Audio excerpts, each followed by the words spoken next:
Ciao Margare, ciao Roberto.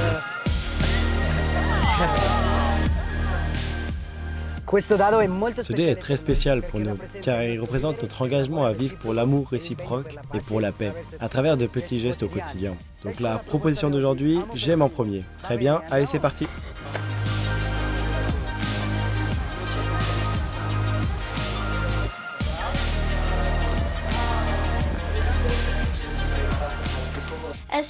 Être des hommes monde, c'est ce que Chiara Lubick nous a dit à nous Jeunes 3. Par exemple, dans les chantiers sociaux, nous apprenons à aller vers les autres et à faire des actions concrètes.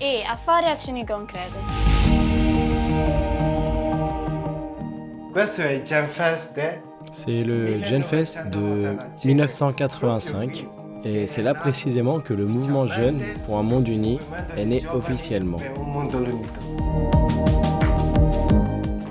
Oh, je vois un chapeau mexicain ici. Comme moi, Kinaza, sais-tu que Margaret était présente à cet événement? Ici, on voit Chiara au premier congrès Gen 4 en 1988. Le projet Afrique. De nombreux Jains du monde entier ont travaillé ensemble pour soutenir la cité pilote de Fontem au Cameroun.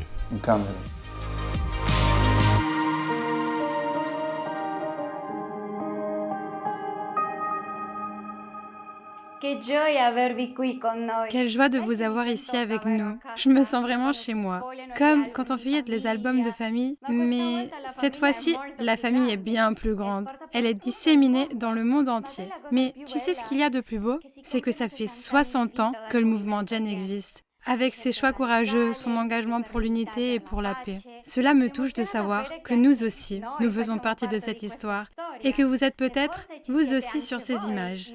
Vous qui avez choisi d'être Gen. Qu'a représenté pour vous ce choix?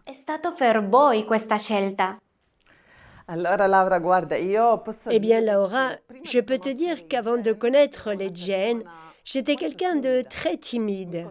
Je pensais être une bonne chrétienne, mais après avoir connu les Jains, je suis devenue une personne révolutionnaire. Révolutionnaire au sens évangélique du terme, avec le désir de mettre en pratique les paroles de Jésus.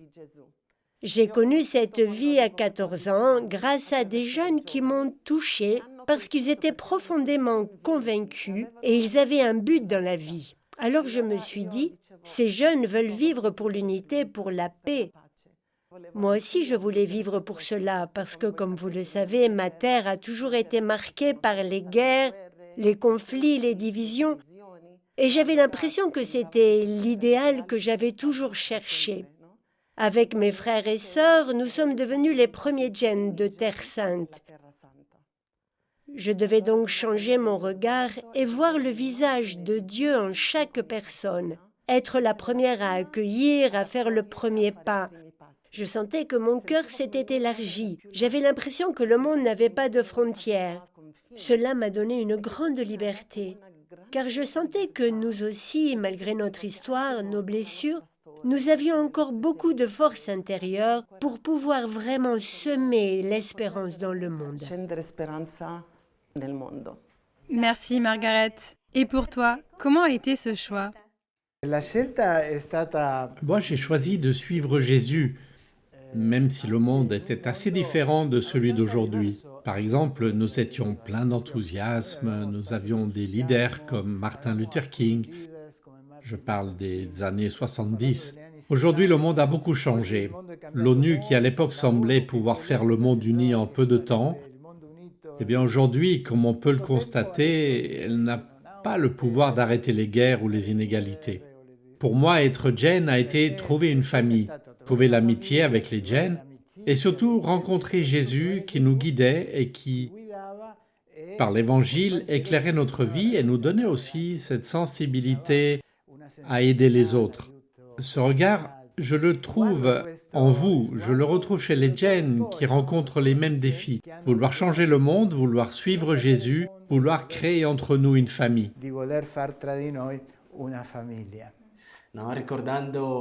En pensant aussi à l'appel que Chiara Lubick nous a lancé il y a 60 ans, à nous Jains, quand elle nous a dit « Jeunes du monde entier, unissez-vous ».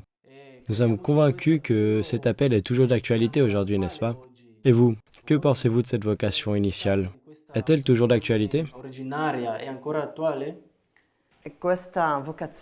Cette vocation est tout à fait d'actualité, car aujourd'hui, plus que jamais, je pense que nous avons besoin de jeunes comme vous qui ont le courage de ne pas laisser la haine, les divisions et la guerre avoir le dernier mot.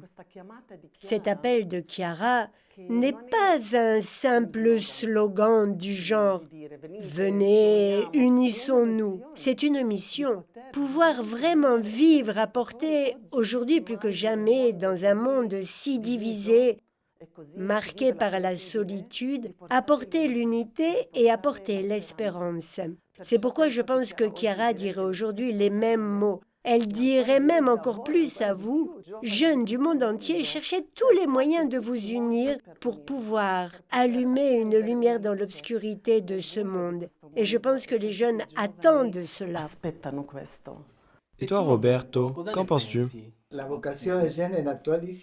vocation Gen est plus que jamais d'actualité, notamment parce que vous existez et parce que les jeunes sont là. On voit souvent la vocation comme une action concrète, se marier, devenir prêtre, religieux, focolarino, focolarine. Mais la vocation Gen, c'est comme une école pour tous les autres appels. Je me souviens que j'étudiais la médecine et il m'est arrivé par exemple de passer une matinée à accompagner un patient très âgé pour régler quelques formalités administratives à l'hôpital. Et là, j'ai appris pour mon futur métier de médecin que c'est la personne qui compte. Autre chose, je me souviens qu'en tant que Gen, nous avions de belles relations avec nos amis, des relations honnêtes et transparentes, vraiment belles. Après, je suis entré au Focolare et j'ai appris en tant que Gen la relation qu'il faut aussi cultiver avec les compagnons du Focolare. Mais en même temps, nous pensions que l'union avec Dieu était fondamentale. Maintenant, je suis prêtre, je fais des prières un peu plus longues, mais l'intensité de mon union avec Dieu est celle des Gen. C'est pourquoi la vocation Gen est une école pour toutes les vocations. Quand vous choisissez quelque chose à faire pour toute votre vie, de façon stable, ne perdez jamais de vue la vocation Gen, car c'est elle qui vous conduit à aimer toujours. Comme vous le voyez, quel que soit notre âge, nous sommes toujours restés Gen dans notre cœur.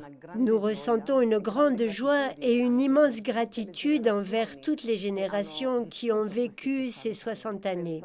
Je pense que ce que nous vous souhaitons, c'est d'aller de l'avant et d'avoir le courage de croire que l'unité est possible au-delà de toutes les limites qui existent.